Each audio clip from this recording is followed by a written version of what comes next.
Hello and welcome. स्वागत है आप सभी का महिंद्रा के ऑफिशियल यूट्यूब चैनल पे। और आज हम डिस्कस करने वाले हैं एक इम्पॉर्टेंट आर्टिकल के बारे में। और ये इम्पॉर्टेंट आर्टिकल हमारे प्रधानमंत्री जी के द्वारा यूपी के बलरामपुर में पहुंचकर नेशनल प्रोजेक्ट। और ये नेशनल प्रोजेक्ट क्या? सरयू नहर नेशनल प्रोजेक्ट। तो सरयू नहर नेशनल प्रोजेक्ट के इनॉग्रेशन से संबंधित है।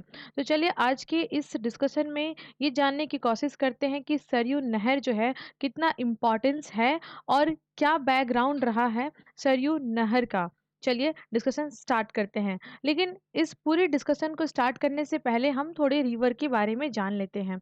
जो रिवर है सरयू, सरयू रिवर निकलती कहाँ से? हमारे एग्जाम में ऐसे ही प्रश्न बहुत पूछे जाते हैं और इम्पॉर्टेंट है। और ऐसे स्टैटिक के प्रश्न बनते भी हैं, जो चीज़ें करंट में रहती हैं उन्हीं से। तो हम देख सकते हैं जो सरयू रिवर है, ये सरयू रिवर निकलती कहाँ से है? Nandakot mountain, right. Nandakot mountain कहाँ पे? तो बागेश्वर डिस्ट्रिक्ट। कहाँ? उत्तराखंड। तो यहाँ से निकलती है और यहाँ से बागेश्वर डिस्ट्रिक्ट से निकलने के बाद ये पहुँचती है यूपी में। लेकिन यूपी में पहुंचने से पहले ये एक रिवर को ज्वाइन करती है, जो कि इसकी ट्रिब्यूटरी है। सोच रहे होंगे आप कि सरयू की ट्रिब्यूटरी कौन सी है? तो जी बिल्कुल, शारदा रिवर जो है सरयू की ट्रिब्यूटरी है और जिसे काली रिवर के नाम से भी जाना जाता है। अगेन इसके बाद ये इंटर करती है कहाँ पे? सीतापुर डिस्ट्रिक्ट में, जहाँ ये घाघरा रिवर को ज्वाइन करते हुए यूपी के अंदर फ्लो करना स्टार्ट करती है। आगे डिस्कशन स्टार्ट करने से पहले थोड़ी सी जो है रिलीजियस पर्सपेक्टिव से भी अगर हम देखने की कोशिश करें, तो यहाँ पे जो है लॉर्ड ड्रामा से संबंधित है सरयू रिवर, राइट। तो काफ़ी ज़्यादा सिग्निफिकेंट है सरयू रिवर का।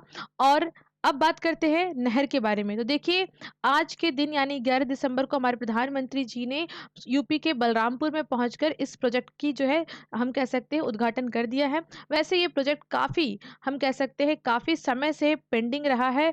नियरली अगर हम देखें तो 4 डिकेड्स ना 40 10 जो है हम देख सकते हैं यहाँ पे लगभग 40 वर्षों से ये पेंडिंग रहा है। 1978 के टाइम में इस प्रोजेक्ट को स्टार्ट किया गया था, but due to lack of बहुत सारे चीज़ है ना, बहुत सारे चीज़ को की कमी के कारण ये प्रोजेक्ट हमारी पेंडिंग रही। अब क्या-क्या ये कमियाँ थी, क्या-क्या लैक थे, क्या-क्या लूप होल्स थे, यहाँ पे इसको डिस्कस कर लेते हैं। तो सबसे पहला पहला जो यहाँ पे लूप होल आपको देखने को मिलेगा वो था बजटरी सपोर्ट का। यानी अच्छे से फंडिंग नहीं की गई थी गवर्नमेंट के द्वारा, दैट्स व्हाई ये काफ़ी समय से लंबे समय से ये पेंडिंग रहा। अगेन जो है यहाँ पे कोऑर्डिनेशन की भी कमी दिखाई दी, इंटर डिपार्टमेंटल कोऑर्डिनेशन भी एक बहुत बड़ा कॉज़ था, दैट्स व्हाई ये सरयू नहर प्रोजेक्ट जो है धरातल पर आ नहीं पाई थी। एंड सेकेंडली हम देखेंगे कि जो मॉनिटरिंग है इस प्रोजेक्ट की वो भी काफ़ी डिले तरीके से की गई, सही मॉनिटरिंग भी नहीं की गई, है ना। तो इस वजह से ये सारी की सारी जो हमारी प्रोजेक्ट है ये पेंडिंग रही, जो कि काफ़ी इंपॉर्टेंट प्रोजेक्ट है एग्रीकल्चर पॉइंट ऑफ व्यू से। तो चलिए अब जानने की बात करते हैं कि प्रधानमंत्री जी का क्या विजन है।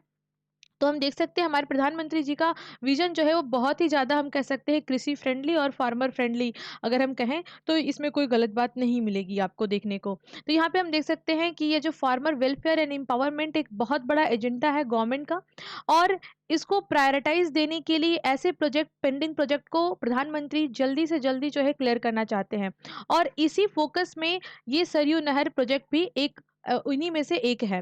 अब देखते हैं 2016 के टाइम में अगर हम देखें तो काफ़ी ज़्यादा जो है हमारे बहुत सारे प्रोजेक्ट को डाला गया था प्रधानमंत्री कृषि सिंचाई योजना के तहत। तो प्रधानमंत्री कृषि सिंचाई योजना, वन ड्रॉप मोर क्रॉप, ये काफ़ी ज़्यादा इम्पॉर्टेंट है।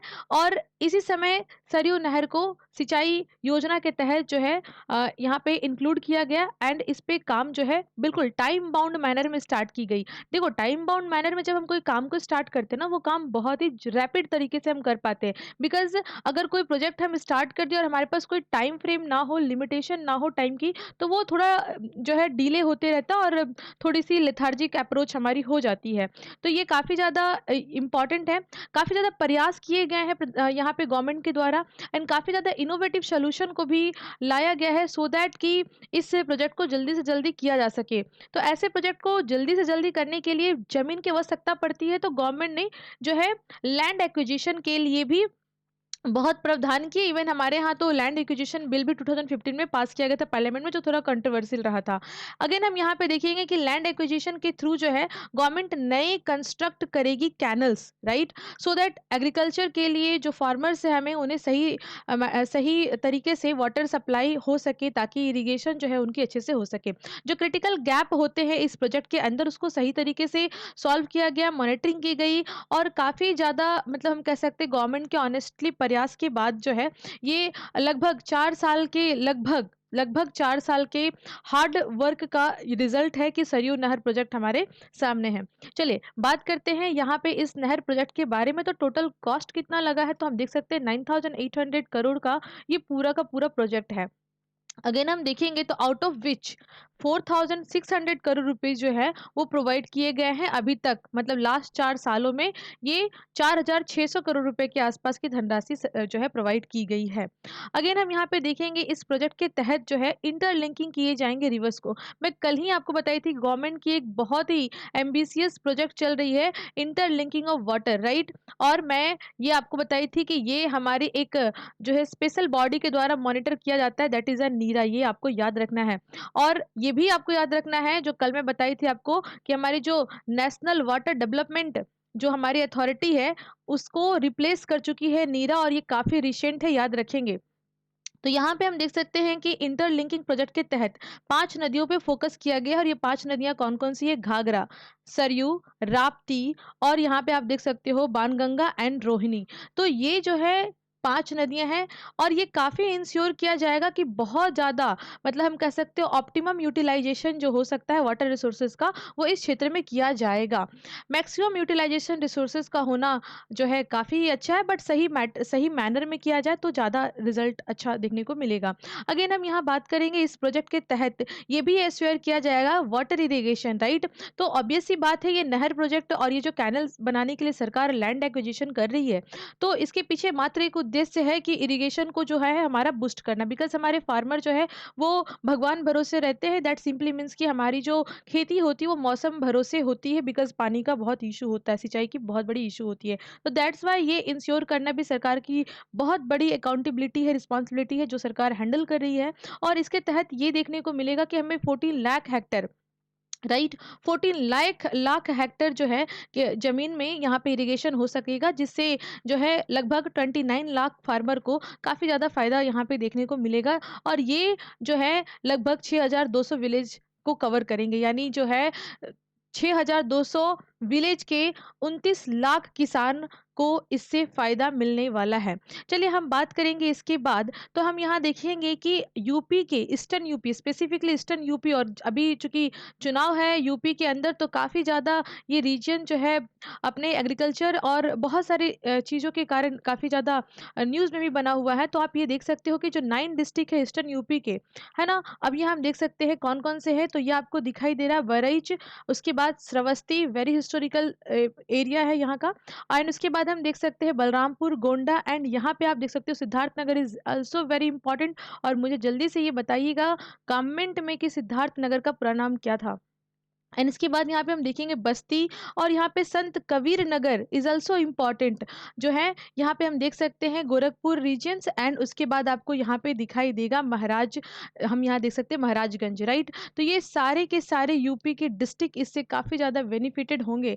एग्जाम पॉइंट ऑफ व्यू से ये भी याद रखिएगा कि हो सके अगर यूपी के एग्जाम में आप बैठ रहे हो तो इनमें से जिले का नाम दे दिया जाए और आपसे पूछे ये बताइए यूपी के कौन से पार्ट में पड़ता है, तो ऐसे भी आप इसको ध्यान में रख सकते हो। चलिए आगे हम यहाँ बात करेंगे तो देखेंगे क्या कि जो हमारे फार्मर्स हैं इस रीजन्स के, उनकी जो कंडीशन है काफ़ी ज़्यादा ख़राब है, बहुत ही ज़्यादा ये सफ़र करते हैं। किस लिए सफ़र करते हैं, तो ऑब्वियस सी बात है इरिगेशन का इश्यू होता है, अपग्रेडेड इरिगेशन इस क्षेत्र में नहीं है, जबकि इस क्षेत्र में कृषि की पोटेंशियल काफ़ी ज़्यादा है। तो ये एक इम्पॉर्टेंट चीज़ है। और इस तरह से जो एबिलिटी है क्रॉप उगाने की काफ़ी लार्ज स्केल पे, एग्रीकल्चर पोटेंशियल एरिया है, एग्री पोटेंशियल एरिया है ये रीजन्स, लेकिन just because of lack of irrigation facilities जो फार्मर्स हैं दे आर सफरिंग अलॉट। तो ये एक इम्पॉर्टेंट इशू है किसान के सामने। बट ऐसे नहर परियोजना को अगर हम सही से, ईमानदारी से और बहुत ही रैपिडली, मतलब बहुत जो है लंबा टाइम ना लें, राइट, यानी हम जो है पॉलिटिकली जो हमारे बेनिफिट्स होते हैं उनको अपार्ट फ्रॉम दैट हम अगर इसे धरातल पे जल्दी से लाएँ तो काफ़ी ज़्यादा इम्प्रूवमेंट होगा हमारे किसान की हालत में, और काफ़ी ज़्यादा जो हमारी जो है हम कह सकते हैं कि जो हमारा हमारी गवर्नमेंट की जो एजेंडा है कि किसान की जो आय है, इसे बढ़ानी है, कितनी करनी है, दोगुनी करनी है, तो ये जल्दी से जल्दी इसे अचीव भी किया जा सकेगा। तो बस आज के लिए इतना ही है, आज के डिस्कशन में बस इतना ही। और करना क्या है आपको, do like share and comment, और नहीं किया है चैनल सब्सक्राइब तो do that. And thank you, thanks for watching.